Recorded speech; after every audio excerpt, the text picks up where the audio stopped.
ਸਤਿ ਸ਼੍ਰੀ ਅਕਾਲ। ਤੁਸੀਂ ਜੁੜੇ ਹੋਏ ਹੋ ਪੰਜਾਬੀ ਰੇਡੀਓ ਯੂਐਸਏ ਦੇ ਨਾਲ ਤੇ ਮੈਂ ਹਾਂ ਪ੍ਰਵੀਨ ਸ਼ਰਮਾ। ਦੋਸਤੋ, ਪੰਜਾਬ ਪੁਲਿਸ ਲਗਾਤਾਰ ਸੁਰਖੀਆਂ ਦੇ ਵਿੱਚ ਹੈ। ਜਿੱਥੇ ਇੱਕ ਪਾਸੇ ਦੀਪਕ ਟੀਨੂ ਫਰਾਰੀ ਦੇ ਮਾਮਲੇ ਦੇ ਵਿੱਚ ਪ੍ਰਿਤਪਾਲ ਤੇ ਕੋ ਕੁੜੀ ਜਿਹੜੀ ਬਾਰੇ ਕਿਹਾ ਜਾ ਰਿਹਾ ਕਿਥੇ ਤੌਰ ਤੇ ਕਿ ਉਹ ਦੀਪਕ ਟੀਨੂ ਦੇ ਨਾਲ ਮਿੱਤਰਤਾ ਦੇ ਵਿੱਚ ਸੀ ਤੇ ਪੁਲਿਸ ਮਹਿਕਮੇ ਦੇ ਵਿੱਚ ਸੀ। ਹਾਲਾਂਕਿ ਮਹਿਕਮੇ ਦੇ ਬਾਰੇ ਕੁਝ ਵੀ ਬੋਲਣ ਨੂੰ ਤਿਆਰ ਨਹੀਂ ਹੈ।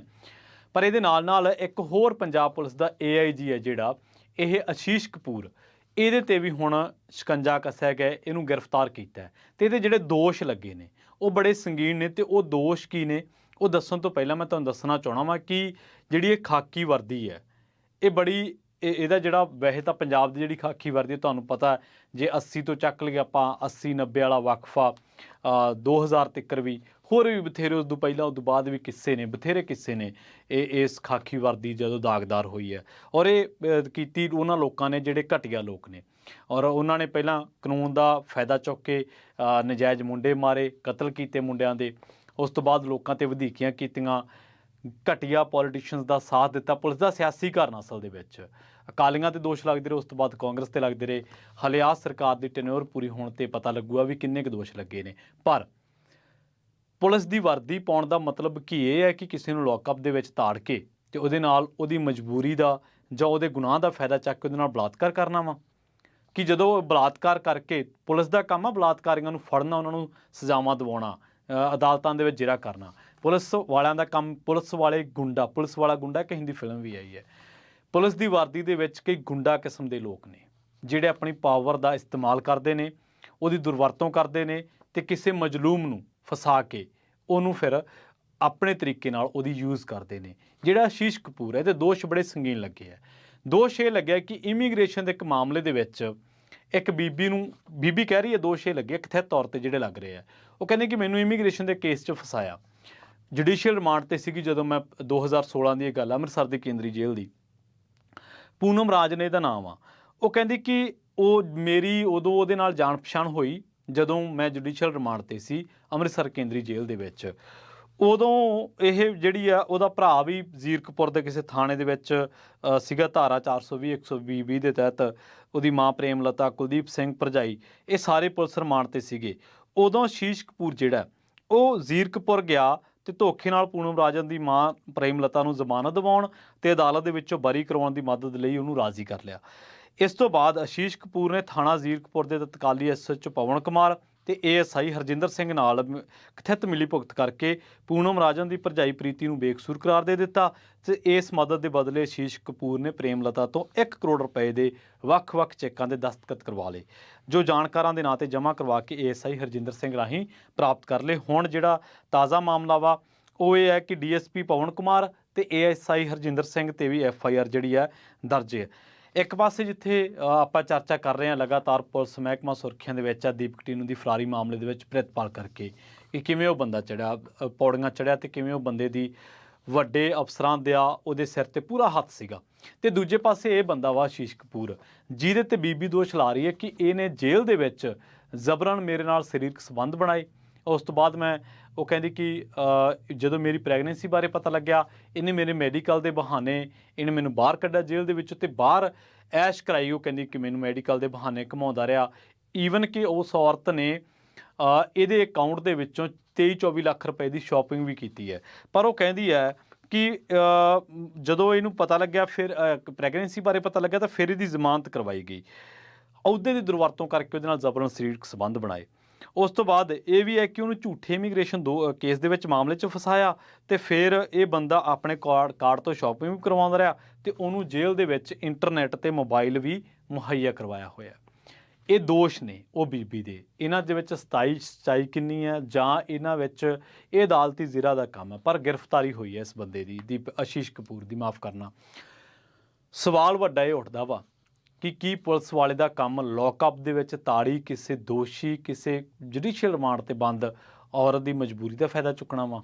ਜੇਕਰ ਉਹਨੂੰ ਤੁਸੀਂ ਕੰਸੈਂਟ ਦੇ ਵਿੱਚ ਰਾਜ਼ੀ ਵੀ ਕਰ ਲਿਆ ਤੇ ਦੂਜਾ ਗੁਨਾਹ ਤੁਸੀਂ ਕੀ ਕਰ ਰਹੇ ਹੋ ਕਿ ਜੇਲ੍ਹ ਦਾ ਜਿਹੜਾ ਮੈਨੂਅਲ ਆ ਉਹਨੂੰ ਤੋੜ ਕੇ ਉਹਦੇ ਕਹਿਣ ਮੁਤਾਬਕ ਤੁਸੀਂ ਉਹਨੂੰ ਇੰਟਰਨੈੱਟ ਮੁਹੱਈਆ ਕਰਵਾ ਰਹੇ ਹੋ। ਉਹਨੂੰ ਫਿਰ ਜਿਹੜੀਆਂ ਕਾਨੂੰਨ ਦੀਆਂ ਲੂਪ ਹੋਲਸ ਨੇ, ਜਿਹੜੀਆਂ ਕਾਨੂੰਨ ਦੇ ਵਿੱਚ ਚੋਰ ਮੋਰੀਆਂ ਨੇ, ਮੈਡੀਕਲ, ਉਹਦੇ ਬਹਾਨੇ ਬਾਹਰ ਕਢਵਾਉਣੇ ਹੋ। ਯਾਨੀ ਕਿ ਇੱਕ ਗੁਨਾਹ ਨਹੀਂ, ਇੱਕ ਗੁਨਾਹ ਦੇ ਉੱਤੋਂ ਉਸ ਤੋਂ ਬਾਅਦ ਅਗਲਾ, ਉਸ ਤੋਂ ਬਾਅਦ ਅਗਲਾ। ਔਰ ਇੱਕ ਲੰਬੀ ਲਿਸਟ ਆ ਜਿਹੜੀ ਰੀਸੈਂਟਲੀ ਜੇ ਮੈਂ ਕੇਸਿਸ ਦੀ ਗੱਲ ਕਰਾਂ ਨਾ, ਇੱਕ ਲੰਬੀ ਲਿਸਟ ਆ ਪੰਜਾਬ ਪੁਲਿਸਿਆ ਵਰਦੀਧਾਰੀ ਲੋਕਾਂ ਨੇ, ਇਸ ਕ੍ਰਿਮੀਨਲ ਸਾਈਕੀ ਦੇ ਲੋਕਾਂ ਨੇ, ਬਲਾਤਕਾਰੀ ਸਾਈਕੀ ਦੇ ਲੋਕਾਂ ਦੇ ਕਦੋਂ ਸੁਰਖੀਆਂ ਦੇ ਵਿੱਚ ਆਏ। ਲੰਘੀ 4 ਜੁਲਾਈ ਦੀ ਗੱਲ ਹੈ ਜਦੋਂ ਗੁਰਦਾਸਪੁਰ ਦੇ SP headquarter Gurmeet Singh arrest ਹੋਇਆ ਵਾ। ਦੀਨਾਨਗਰ ਦੇ ਇੱਕ ਔਰਤ ਨੇ ਬਲਾਤਕਾਰ ਦੇ ਇਲਜ਼ਾਮ ਲਾਏ। ਜਨਵਰੀ 2021 ਦੀ ਗੱਲ ਆ ਜਦੋਂ ਇੱਕ ਕਾਂਸਟੇਬਲ ਰਕੇਸ਼ ਕੁਮਾਰ ਤੇ ਲੁਧਿਆਣੇ ਦੇ ਵਿੱਚ ਬਲਾਤਕਾਰ ਦਾ ਪਰਚਾ ਦਰਜ ਹੋਇਆ।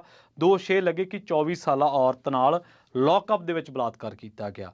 ਇਸੇ ਤਰ੍ਹਾਂ ਤੁਹਾਨੂੰ ਯਾਦ ਹੋਣਾ ਰਣਧੀਰ ਸਿੰਘ ਉੱਪਲ ਵਾਲਾ ਕੇਸ, ਇਸੇ ਤਰ੍ਹਾਂ ਤੁਹਾਨੂੰ ਸਲਵਿੰਦਰ ਸਿੰਘ ਵਾਲਾ ਵੀ ਕੇਸ ਯਾਦ ਹੋਣਾ, ਇਸੇ ਤਰ੍ਹਾਂ ਤੁਹਾਨੂੰ ਸ਼ਾਇਦ ਜੇ ਮੈਂ ਗਲਤ ਨਾ ਹੋਵਾਂ ਤਾਂ ਇੰਦਰਜੀਤ, ਹਾਲਾਂਕਿ ਉਹਦੇ ਮਾਮਲੇ ਕੁਝ ਹੋਰ ਸੀਗੇ। ਸਵਾਲ ਵੱਡਾ ਇਹ ਹੈ, ਮਸਲੇ ਦੀ ਗੱਲ ਇਹ ਹੈ ਕਿ ਕੀ ਪੁਲਿਸ ਵਾਲੇ ਜਿਹੜੇ ਵਰਦੀਧਾਰੀ ਲੋਕ ਨੇ ਇਹ ਇੱਕ ਹੀ ਕ੍ਰਿਮੀਨਲ ਸਾਈਕੀ ਦੇ ਲੋਕ ਨੇ? ਕਿ ਇਹਨਾਂ ਨੂੰ ਸਿਰਫ ਕਿਸੇ ਮਜਬੂਰ ਬੰਦੇ ਦਾ ਜਾਂ ਜਿਹੜਾ ਕਿਸੇ ਗੁਨਾਹ ਦੇ ਵਿੱਚ ਫਸ ਗਿਆ ਵਾ ਉਹਦਾ ਫਾਇਦਾ, ਉਹਦੀ ਮਜਬੂਰੀ ਦਾ ਫਾਇਦਾ ਲਾ? ਪੁਲਿਸੀਆ ਵਰਦੀ ਕੀ ਇਸ ਕਰਕੇ ਪਾਈ ਹੈ ਕਿ ਜਾਓ ਤੁਹਾਡੀ ਚੌਂਕੀ ਦੇ ਵਿੱਚ ਬੰਦ ਹੈ ਬੀਬੀ ਕੋਈ, ਜਾਂ ਤੁਹਾਡੇ ਜੇਲ੍ਹ ਦੇ ਵਿੱਚ ਜੁਡੀਸ਼ੀਅਲ ਰਿਮਾਂਡ 'ਤੇ ਹੈ, ਉਹਦੇ ਨਾਲ ਤੁਸੀਂ ਜੋ ਮਰਜ਼ੀ ਕਰੋ? ਕੀ ਪੁਲਿਸੀਆ ਵਰਦੀ ਇਸ ਕਰਕੇ ਪਾਈ ਹੈ ਕਿ ਬਾਅਦ ਦੇ ਵਿੱਚ ਉਹਨੂੰ ਐਸ਼ ਕਰਾਓ, ਜੇਲ੍ਹ ਮੈਨੂਅਲ ਤੋੜੋ, ਕਾਨੂੰਨ ਦੀ ਉਲੰਘਣਾ ਕਰੋ? ਆ ਜਿਹੜਾ ਰਕੇਸ਼ ਕੁਮਾਰ ਵਾਲਾ ਮਸਲਾ ਹੈ, ਕਦੇ ਇਹਦੇ ਬਾਰੇ ਕੱਢ ਕੇ ਵੇਖਿਓ। ਲੌਕਅਪ ਦੇ ਵਿੱਚ ਇੱਕ ਬੀਬੀ ਪਹਿਲਾਂ ਹੀ ਮਜਬੂਰ ਸੀ ਵਿਚਾਰੀ, ਉਹਦੇ 'ਤੇ ਮਾੜੀ ਅੱਖ ਰੱਖੀ ਸੀ ਉਹਦੇ ਹੀ ਪਰਿਵਾਰ ਦੇ ਵਿੱਚੋਂ ਨੇੜਲੇ ਤੇੜਲੇ ਲੋਕਾਂ ਨੇ, ਜਿਹੜੀ ਖਬਰ ਦਾ ਮਜ਼ਮੂਨ ਹੈ। ਉਸ ਤੋਂ ਬਾਅਦ ਰਕੇਸ਼ ਕੁਮਾਰ ਵੀ ਉਹਦੀ ਮਜਬੂਰੀ ਦਾ ਫਾਇਦਾ ਚੁੱਕਦਾ ਵਾ, ਉਹ ਬੀਬੀ ਦੇ ਕਹਿਣ ਮੁਤਾਬਕ। ਅਜਿਹੀਆਂ ਸੈਂਕੜੇ ਮਿਸਾਲਾਂ ਤੁਹਾਨੂੰ ਮਿਲ ਜਾਣਗੀਆਂ ਜਿੱਥੇ ਚਰਿੱਤਰਹੀਣਤਾ ਦਾ, ਜਿੱਥੇ ਕਿਸੇ ਦੀ ਇੱਜ਼ਤ ਦਾਗਦਾਰ ਕਰਨ ਦੇ ਮਸਲੇ ਸਾਡੇ ਸਾਹਮਣੇ ਆਉਂਦੇ ਰਹਿੰਦੇ ਨੇ। ਸੋ ਇਹਦੇ ਜਿਹੜੇ ਹੋਰ ਔਰਤ ਦੇ ਦੋਸ਼ ਨੇ ਉਹ ਵੀ ਤੁਹਾਨੂੰ ਦੱਸਦਾ, ਇਹਦੇ ਜਿਹੜੇ ਕਿੱਸੇ ਨੇ ਸਾਹਮਣੇ ਆਏ ਨੇ। ਇਹ ਕਹਿੰਦੀ ਔਰਤ ਕਿ AIG ਨੇ ਟੌਰਚਰ ਕਰਕੇ, ਧਮਕੀ ਦੇ ਕੇ ਉਹਦੇ ਰਿਸ਼ਤੇਦਾਰਾਂ ਤੋਂ ਪੈਸਾ ਲਿਆ, ਸੋਨਾ ਲਿਆ। ਉਹਦੀ ਮਾਸੀ ਦੇ ਘਰ ਤੋਂ 3,80,000 ਰੁਪਏ ਇੱਕ, 55 ਤੋਲੇ ਸੋਨਾ ਇੱਕ। ਇਸੇ ਤਰ੍ਹਾਂ ਉਹਦੇ ਬ੍ਰਦਰ ਇਨ ਲਾ ਦੇ ਘਰ ਤੋਂ 26 ਲੱਖ ਰੁਪਈਆ, ਇਸੇ ਤਰ੍ਹਾਂ ਉਹਦੇ ਅੰਕਲ ਦੇ ਘਰ ਤੋਂ 10 ਲੱਖ ਰੁਪਈਆ ਤੇ ਲੈਪਟਾਪ। ਇਸੇ ਤਰ੍ਹਾਂ ਉਹਦੀ ਮਾਂ ਦੇ ਕੁਰੂਕਸ਼ੇਤਰ ਸਥਿਤ HDFC ਬੈਂਕ ਦੇ ਖਾਤੇ 'ਚੋਂ 19 ਲੱਖ, PNB ਦੇ ਖਾਤੇ 'ਚੋਂ 15 ਲੱਖ, SBI ਲੋਕਰ ਦੇ ਵਿੱਚੋਂ 5 ਲੱਖ ਕੈਸ਼ ਤੇ 450 ਗ੍ਰਾਮ ਜਿਹੜਾ ਗੋਲਡ ਇਸ ਬੰਦੇ ਨੇ ਕਢਾਇਆ। ਅਕਸਰ ਇਹਨਾਂ ਮਾਮਲਿਆਂ ਦੇ ਵਿੱਚ ਕਈ ਵਾਰੀ ਆਪਾਂ ਦੇਖਿਆ ਕਿ ਕਈ ਚੀਜ਼ਾਂ ਫੈਬਰੀਕੇਟਡ ਹੁੰਦੀਆਂ ਨੇ, ਕਈ ਵਾਰੀ ਪੀੜਤ ਆਪਣੇ ਬਿਆਨਾਂ ਤੋਂ ਮੁੱਕਰ ਜਾਂਦੇ ਨੇ। ਆਪਾਂ ਦੇਖਿਆ ਇਹ ਚੀਜ਼ਾਂ ਬਹੁਤ ਸਾਰੇ ਕੇਸਾਂ ਦੇ ਵਿੱਚ। ਇੱਕ ਅੰਮ੍ਰਿਤਸਰ ਦੇ ਵਿੱਚ ਮਸਲਾ ਆਇਆ ਸੀ ਇਸੇ ਤਰ੍ਹਾਂ ਦਾ। ਪਰ ਸਰਕਾਰ ਨੇ ਜੇਲ੍ਹਾਂ ਜਿਹੜੀਆਂ ਬਣਾਈਆਂ ਨੇ, ਕੀ ਅਯਾਸ਼ੀ ਕਰਨ ਵਾਸਤੇ ਬਣਾਈਆਂ ਨੇ? ਇਹ ਸ਼ੀਸ਼ ਕਪੂਰ ਨੂੰ ਸਵਾਲ ਹੈ। ਜੇਲ੍ਹਾਂ ਤਾਂ ਸੁਧਾਰ ਕਰਨੇ, ਪੁਲਿਸ ਵਿਚਲੀਆਂ ਕੁਝ ਕਾਲੀਆਂ ਭੇਡਾਂ ਇਹਨਾਂ ਜੇਲ੍ਹਾਂ ਦੇ ਵਿੱਚ ਕੁਝ ਲੋਕਾਂ ਦੀ ਮਜਬੂਰੀ ਦਾ ਫਾਇਦਾ ਉਠਾ ਕੇ ਕਾਨੂੰਨ ਨੂੰ ਲੱਤ ਮਾਰ ਕੇ ਮਨਾਈਆਂ ਕਰਦੀਆਂ ਨੇ। ਸਰਕਾਰ ਦੇ ਇਸ ਸਿਸਟਮ ਦੇ ਨਾਲ ਜੁੜੀਆਂ ਬਥੇਰੀਆਂ ਖਬਰਾਂ ਅਸੀਂ ਸਾਂਝੀਆਂ ਕਰਦੇ ਰਹਿੰਦੇ ਹਾਂ। ਪੰਜਾਬ ਦੀ ਇਸ ਅਫਸਰਸ਼ਾਹੀ ਨੇ ਪੰਜਾਬ ਦੇ ਸਿਸਟਮ ਦਾ ਭੱਠਾ ਬਿਠਾ ਕੇ ਰੱਖ ਦਿੱਤਾ, ਬੇੜਾ ਗਰਕ ਕਰਕੇ ਰੱਖ ਦਿੱਤਾ ਕੁਝ ਕਾਲੀਆਂ ਭੇਡਾਂ ਨੇ। ਕਿਸੇ ਵੀ ਬੀਬੀ ਨੂੰ ਜੇਕਰ ਉਹਦੇ 'ਤੇ ਕੋਈ ਮਸਲਾ, ਚਾਹੇ ਉਹ 'ਤੇ ਦੋਸ਼ ਲੱਗ ਗਿਆ, ਸੱਚਾ ਝੂਠਾ ਉਹ ਅਦਾਲਤ ਨੇ ਤੈਅ ਕਰਨਾ। ਚਾਹੇ ਉਹਦੀ ਕੋਈ ਮਜਬੂਰੀ ਹੋਰ ਹੈ ਤਾਂ ਕਿੰਨੇ ਪਿੱਛੇ ਜੇ ਇੱਕ ਆਡੀਓ ਬੜੀ ਵਾਇਰਲ ਹੋਈ ਸੀ, ਤੁਸੀਂ ਪੁਲਿਸ ਵਾਲੇ ਦੀ ਦੇਖੀ ਹੋਣੀ, ਸ਼ਾਇਦ ਉਹ ਜੇ ਮੈਂ ਗਲਤ ਨਾ ਹੋਵਾਂ ਤਾਂ ਬਠਿੰਡਾ ਦੀ ਇੱਕ ਬੀਬੀ ਸੀ, ਉਹ ਵੀ ਜਿਹੜੀ ਹੈ ਇਸੇ ਤਰ੍ਹਾਂ ਹੀ ਕਿਸੇ ਮਸਲੇ ਦੇ ਵਿੱਚ ਸੀਗੀ। ਸੋ ਕਿੰਨੇ ਕੇਸ ਤੁਸੀਂ ਚੱਕ ਲਓ, ਕੋਈ ਬੀਬੀ ਵਿਚਾਰੀ ਕਿਸੇ 'ਤੇ ਦੋਸ਼ ਲੱਗ ਗਏ, ਜੁਡੀਸ਼ੀਅਲ ਰਿਮਾਂਡ 'ਤੇ ਗਈ, ਉਹਦੇ ਨਾਲ ਕੋਈ ਕਰਮ ਹੋ ਗਿਆ ਜੇਲ੍ਹ ਦੇ ਵਿੱਚ, ਬਾਅਦ ਦੇ ਵਿੱਚ ਉਹਦੀ ਕੰਸੈਂਟ ਲੈ ਲਈ, ਉਹਨੂੰ ਰਾਜ਼ੀ ਕਰ ਲਿਆ, ਫਿਰ ਪੈਸਿਆਂ ਦੀ ਠੱਗੀ ਮਾਰ ਲਈ। ਇਸੇ ਤਰ੍ਹਾਂ ਕੋਈ ਬੀਬੀ ਗਈ ਮਜਬੂਰ, ਕਿਸੇ ਦੀ ਜ਼ਮੀਨ ਦਾ ਰੌਲਾ ਸੀ, ਉੱਥੇ ਆਡੀਓ ਸਾਹਮਣੇ ਆਈ, ਉਹਦੀ ਜਾਂਚ ਜਿਹੜਾ ਅਫਸਰ ਸੀਗਾ ਉਹਦੀ ਕਾਲੀ ਅੱਖ ਸੀ। ਇਸੇ ਤਰ੍ਹਾਂ ਅੰਮ੍ਰਿਤਸਰ ਦੇ ਵਿੱਚ ਇੱਕ ਸਮੂਹਿਕ ਖੁਦਕੁਸ਼ੀ ਹੋਈ ਸੀ ਪਰਿਵਾਰ ਦੀ। ਉਸ ਪਰਿਵਾਰ ਦੇ ਵਿੱਚ ਜਿਨ੍ਹਾਂ ਨੇ ਕੰਧਾਂ 'ਤੇ ਵੇਰਕਾ ਸਾਹਿਬ ਨੇ ਇੱਕ ਵਕੀਲ, ਉਹਨਾਂ ਨੇ ਇਹ ਕੇਸ ਲੜਿਆ ਸੀ, ਫਾਈਟ ਕੀਤੀ ਸੀ। ਅੰਮ੍ਰਿਤਸਰ ਦੇ ਵਿੱਚ ਸਾਰੀ ਫੈਮਿਲੀ ਨੇ ਖੁਦਕੁਸ਼ੀ ਕੀਤੀ ਸੀ ਤੇ ਕੰਧਾਂ 'ਤੇ ਸੁਸਾਈਡ ਨੋਟ ਲਿਖੇ ਸੀਗੇ। ਉਹਦੇ ਵਿੱਚ ਵੀ ਪੁਲਿਸ ਵਾਲੇ ਦੀ ਜਿਹੜੀ ਇਹ ਸ਼ੱਕੀ ਭੂਮਿਕਾ ਸੀ। ਕਿੰਨੇ ਫੇਕ ਇਨਕਾਊਂਟਰਸ ਨੇ ਜਿਹਦੇ ਵਿੱਚ ਅਸੀਂ ਦੇਖਿਆ ਕਿ ਪੁਲਿਸ ਵਾਲਿਆਂ ਨੂੰ 30-30 ਸਾਲਾਂ ਬਾਅਦ ਸਜ਼ਾਵਾਂ ਹੋਈਆਂ। ਕਿੰਨੇ ਇਹ ਜਿਹੇ ਕੇਸ ਨੇ ਜਿਨ੍ਹਾਂ ਦੇ ਵਿੱਚ ਇਨਕੁਆਇਰੀਜ਼ ਹੋਈਆਂ ਤੇ ਬਾਅਦ ਦੇ ਵਿੱਚ ਪੁਲਿਸ ਅਫਸਰ ਜਿਹੜੇ ਆ ਉਹ ਦੋਸ਼ੀ ਪਾਏ ਗਏ, ਸਬੂਤਾਂ ਦੀ ਛੇੜਛਾੜ। ਆ ਹੁਣ ਤੁਸੀਂ ਸਿੱਧੂ ਮੂਸੇਵਾਲੇ ਦਾ ਕੇਸ ਲੈ ਲਓ, ਕਿੰਨਾ ਹਾਈ ਪ੍ਰੋਫਾਈਲ ਕਤਲ ਮਾਮਲਾ ਹੈ। ਇਹ ਸਿਰਫ ਕਤਲ ਮਾਮਲਾ ਪੰਜਾਬ ਦੀ ਲਾਅ ਐਂਡ ਆਰਡਰ ਨਾਲ ਨਹੀਂ ਜੁੜਿਆ ਹੋਇਆ, ਪੰਜਾਬ ਦੇ ਇੱਕ ਉੱਭਰ ਤੇ ਦੁਨੀਆ ਭਰ ਦੇ ਵਿੱਚ ਪ੍ਰਸਿੱਧ ਸਿਤਾਰੇ ਦਾ ਕਤਲ ਕੀਤਾ ਗਿਆ, ਨੌਜਵਾਨ ਦਾ ਕਤਲ ਕੀਤਾ ਗਿਆ। ਔਰ ਜਿਹੜਾ ਕਰੋੜਾਂ ਦੇ ਵਿੱਚ ਟੈਕਸ ਦਿੰਦਾ ਸੀ ਸਰਕਾਰ ਨੂੰ। ਇਕੱਲਾ ਟੈਕਸ ਨਹੀਂ, ਸਰਕਾਰ ਟੈਕਸ ਕਰਕੇ ਨਹੀਂ ਬੰਦੇ ਦੀ ਹਿਫਾਜ਼ਤ ਜ਼ਰੂਰੀ, ਸਰਕਾਰ ਦੇ ਹਰ ਇੱਕ ਨੂੰ ਪ੍ਰੋਟੈਕਟ ਕਰਨਾ ਸਰਕਾਰਾਂ ਦਾ ਕੰਮ ਆ। ਪਰ ਆ ਤੁਸੀਂ ਪ੍ਰਿਤਪਾਲ ਦੇਖ ਲਓ, ਦੀਪਕ ਟੀਨੂ ਫਰਾਰੀ ਦੇਖ ਲਓ, ਪੁਲਿਸੀਆ ਸਿਸਟਮ 'ਤੇ ਗੱਲ ਆਈ ਹੈ। ਇਸੇ ਤਰ੍ਹਾਂ ਤੁਹਾਨੂੰ ਹਜ਼ਾਰਾਂ ਮਾਮਲੇ ਮਿਲ ਜਾਣਗੇ। ਸਵਾਲ ਵੱਡਾ ਹੈ ਕਿ ਪੁਲਿਸ ਰਿਫਾਰਮਸ ਦੀ ਜਿਹਦੇ ਅਸੀਂ ਹਮੇਸ਼ਾ ਚਰਚਾ ਕਰਨ ਤੋਂ ਖੁੰਝ ਜਾਂਦੇ ਹਾਂ, ਪੁਲਿਸ ਰਿਫਾਰਮਸ ਦੀ ਬਹੁਤ ਵੱਡੇ ਪੱਧਰ ਤੇ ਜ਼ਰੂਰਤ ਹੈ। ਹੁਣ ਜਿਹੜੇ ਪੁਲਿਸ ਵਾਲੇ ਵੀਰ ਇਹਨੂੰ ਸੁਣਨਗੇ ਉਹਨਾਂ ਨੂੰ ਲੱਗੂਗਾ ਕਿ ਸ਼ਾਇਦ ਸਾਡੀ ਕਿਰਦਾਰਕੁਸ਼ੀ ਕਰ ਰਿਹਾ। ਨਹੀਂ, ਕਿਰਦਾਰਕੁਸ਼ੀ ਇੱਕ ਅਲੱਗ ਲੈਵਲ ਦੀ ਆ। ਇਹ ਥੋੜ੍ਹਾ ਕਿ ਤੁਹਾਡੇ ਮੋਢੇ ਤੇ 4 ਸਟਾਰ ਆ ਤੇ ਤੁਹਾਨੂੰ ਕੋਈ ਮਜਬੂਰ, ਕੋਈ ਬੇਗੁਨਾਹ, ਕੋਈ ਫਸਿਆ ਵਿਚਾਰਾ ਟੱਕਰ ਗਿਆ ਤੇ ਤੁਸੀਂ ਉਹਦਾ ਸਰੀਰਕ ਸ਼ੋਸ਼ਣ, ਤੁਸੀਂ ਉਹਦਾ ਆਰਥਿਕ ਸ਼ੋਸ਼ਣ, ਤੁਸੀਂ ਉਹਦਾ ਮਾਨਸਿਕ ਸ਼ੋਸ਼ਣ ਕਰਦੇ ਆ। ਇਸ ਵਾਸਤੇ ਵਰਦੀ ਨਹੀਂ ਮਿਲੀ ਤੁਹਾਨੂੰ ਤੁਹਾਡੇ ਮੋਢਿਆਂ ਤੇ। ਤੁਹਾਡੇ ਮੋਢਿਆਂ ਤੇ ਜਿਹੜੇ ਸਟਾਰ ਆ ਇਹ ਤੁਹਾਨੂੰ ਹਰਦਮ ਯਾਦ ਕਰਾਉਂਦੇ ਰਹਿੰਦੇ ਕਿ ਤੁਸੀਂ ਇੱਕ ਆਮ ਨਾਗਰਿਕ ਨਾਲੋਂ ਲਹਿਦਾ ਵਾਂ, ਤੁਹਾਡੇ ਤੇ ਕੁਝ ਖਾਸ ਜ਼ਿੰਮੇਵਾਰੀਆਂ, ਤੁਸੀਂ ਕਾਨੂੰਨ ਨੂੰ ਲਾਗੂ ਕਰਨਾ। ਜੇਲ੍ਹਾਂ ਦੇ ਵਿੱਚ ਅਯਾਸ਼ੀਆਂ ਕਰਨਾ ਤੁਹਾਡਾ ਕੰਮ ਨਹੀਂ ਹੈ। ਲੋਕਾਂ ਨੂੰ ਝੂਠੇ ਕੇਸਾਂ ਦੇ ਵਿੱਚ ਫਸਾ ਕੇ ਉਹਨਾਂ ਦੀ ਮਜਬੂਰੀ ਦਾ ਫਾਇਦਾ ਚੁੱਕਣਾ, ਇਹ ਪੁਲਿਸ ਦਾ ਕੰਮ ਨਹੀਂ ਹੈ। ਕਿਸੇ ਸਿਆਸਤਦਾਨ ਦੇ ਕੇਸ ਦੇ ਵਿੱਚ ਫਸ ਕੇ ਉਹਦੀਆਂ ਦਲਾਲੀਆਂ ਕਰਨਾ, ਇਹ ਪੁਲਿਸ ਦਾ ਕੰਮ ਨਹੀਂ ਹੈ।